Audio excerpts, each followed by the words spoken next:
All right, so today I want to talk about if you have a new PPC account and you're looking to, or you've already started running ads for motivated sellers, you're trying to generate motivated seller leads for your wholesaling or real estate investing business. There's just some things that you want to know about creating a new account and running ads from a brand new account, especially if that campaign is in an account that you've never done any other campaigns for. Basically, what you need to know is that Google has kind of like a trust score with every account that is created on their platform. So if you just created a new account, you registered it with your LLC, and now you're running ads, likely that trust score has not been established yet, which means that Google is still determining whether or not they can trust your account and whether or not you are a reliable advertiser on their platform. Basically, they just want to make sure that people aren't just creating accounts and scamming or spamming or doing anything weird. And so that takes a little bit of time to develop. So what you can sometimes see with a brand new account because of this is number one, the ad spend that you spend, whatever budget that is, it's going to be pushed out depending on how your campaign is set up, of course. But generally that budget's going to be pushed out to all your different keywords, the locations you're targeting. And that's going to be one layer of where your spend goes, right? It's going to, Google's basically testing to see, because usually you start a campaign, you're trying to get conversions, you're trying to get leads. That's the campaign goal and objective. And so Google's trying to meet that goal. And it's got to test all those things out. If you have an account with no data, Google doesn't know exactly, its algorithms don't know 100% what to do, with your campaign yet to generate you a lot of leads. And so that ad spend goes to testing and it gets spread out throughout the campaign. And of course, then you're going to start getting conversions in. And then over time, as you get more and more conversions and you get more and more clicks, and you start to spend consistently, and Google sees that you are, there's no issues cropping up, you're generating conversions, you're a legitimate business. Then once you start building up that data and Google sees that, your trust score goes up and generally costs can come down over time. So this is why when you see like other advertisers, maybe in a local market, that have been running ads there for years, and they may say, yeah, we do Google PPC, we do great with it, we get a lot of contracts from it every month. It's probably because they have like a top ranking and they have high quality scores and they have a high trust level with Google for that campaign in that particular market. And so their costs are lower. I've seen this with one of my own clients. He's been with me for basically like 4 years now, and he does a local campaign and his cost per lead is pretty reasonable. It actually has a really good cost per click because he's been very consistent and he doesn't have a very high budget, but they've been doing Google PPC nonstop for like I said, 4 years. They've always kind of kept things very consistent in the same market. And it's very different than if you have like a new advertiser come in and try to do the exact same setup in the exact same market. Their account is a different account. It doesn't have the same data. It doesn't have the same, data set of qualified leads that we built over time. It doesn't have the same quality scores. It doesn't have the same trust scores. It's a different domain, different business. And so Google sees that as its own separate thing. And it's a machine that, if you want to get this up and running, especially a local campaign, you need to build that over time. Now, how does this, that's not saying that you can't, start a campaign and just start getting good results and it be right where you want it to be. That can happen too. But I'm speaking mainly to people that try to start running ads primarily in a more localized setting with a new account and wonder why it's a lot more expensive or isn't performing consistently like they, hear their competitors are doing. Well, it's because, again, that takes time to develop. You need the data. You need that trust score with Google to go up. You need things to, progress. And Google sometimes with that can be a little bit slower.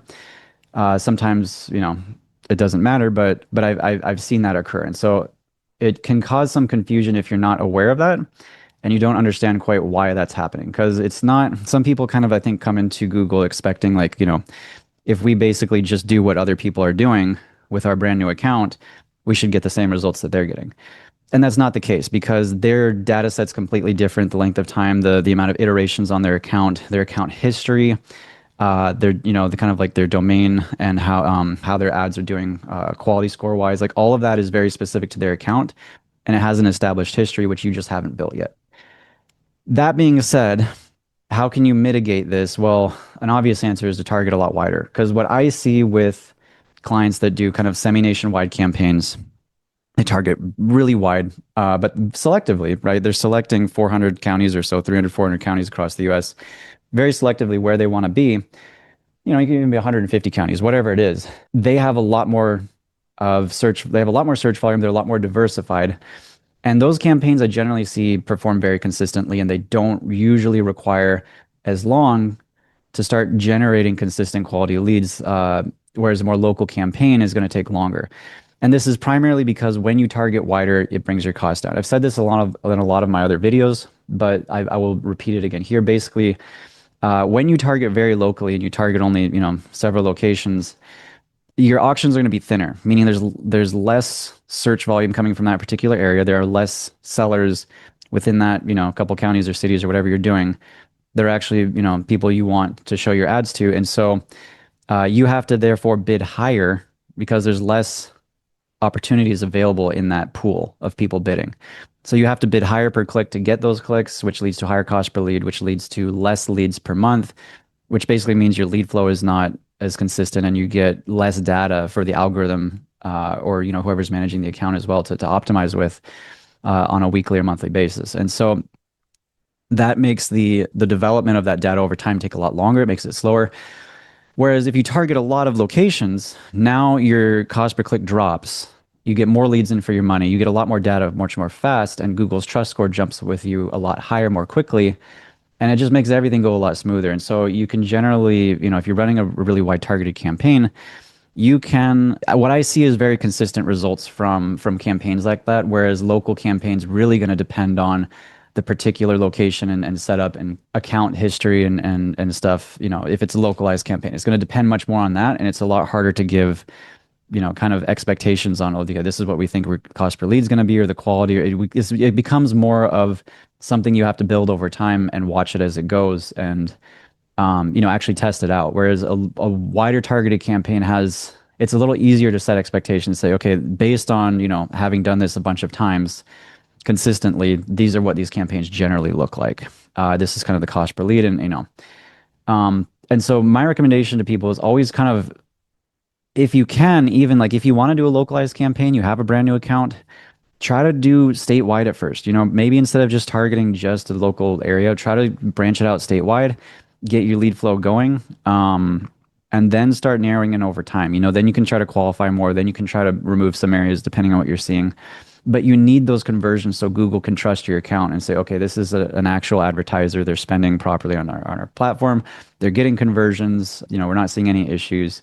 And so you don't get kind of charged, so it's not really charged, but you don't get kind of penalized with higher cost per click so early on and for those reasons. So hopefully that all makes sense. I felt like this is a topic that probably, I don't know if this is really, I've never seen a video, at least I haven't personally, I've never seen a video that really addresses this. This is just what I've learned, over the years of doing this, particularly with wholesalers and investors and motivated seller campaigns, because the other thing is that you may also, if you start, the other way to approach this, right, is if you start a localized campaign and you want to get more leads in, but you don't want to target wider. Okay, well then your option is to change what type of leads you're allowing into your campaign. Because most of the time, when I run these campaigns for clients, we're trying to aggressively push out and filter out retail leads. We don't want retail leads coming through. We want people who are motivated to sell for cash, or they need to sell really fast, or they're going through a distressed situation, or they have a distressed property, or whatever the issue is. Right? It needs to be one of those. It needs to be one of those categories. And so we're trying to filter these leads out, and that alone, by filtering leads out, therefore you're qualifying more and you're raising your cost per lead because you're filtering other ones that you don't want out of the picture. The other way to approach it, rather than targeting wider to try to lower costs, is you can simply allow more keywords in, or match types that are not going to qualify as aggressively. You probably will get more retail sellers, but at least you're getting conversions on the account, you're getting numbers in, and kind of start more broad in that sense. Or you could, on your landing page, ask for less information, or maybe not be as strict about how you qualify using your landing page, and just get more data in. But the issue with that, usually when I've worked with people that, when we've taken that approach, is they very quickly tire of the lower quality and want to revert to something that's they're happy then at that point. Okay, like we just want to pay more per lead and get better quality leads, and they don't want to do that for very long, if at all. That's been my experience. But it is another option if you just need that initial data. You just need that to get your account off the ground. but a lot of the time clients are happy paying a higher price per lead, comparable to what they might pay, like a pay per lead company or something, but they see that, it's in their own in-house kind of, under their control. It's their own ad account, it's their own campaign, their own domain, and they're not dependent upon the pay per lead company and all the things that comes with that, with having to compete against other buyers of those leads and whatnot. So it's kind of just finding a balance about what's most viable for you and your business, and about finding a balance between, how wide you're going to target, how local you're going to go, and how much you need to qualify, right? But when it comes to a brand new account, you do need to develop that data over time. Make sure you have offline conversion tracking set up. Make sure that you are sending quality data to Google, telling them this is what is a qualified lead and this is what is not. And you're trying to filter out what you don't want, tell Google what you do want, and then be consistent over a longer period of time. And then your account will have that stability, and that, and you start getting a return, and then you can start to reinvest back into it and scale it. Hopefully this made sense. If you guys have any questions, you want to book a call with me, I'll put the link to that in the description and in the comments below. Feel free to book a call. If you have any questions, also post those in the comments. I'm happy to make videos about questions you guys ask and address that. And thanks for watching the video. Go ahead and like and subscribe, and I'll see you guys in the next one. Thanks.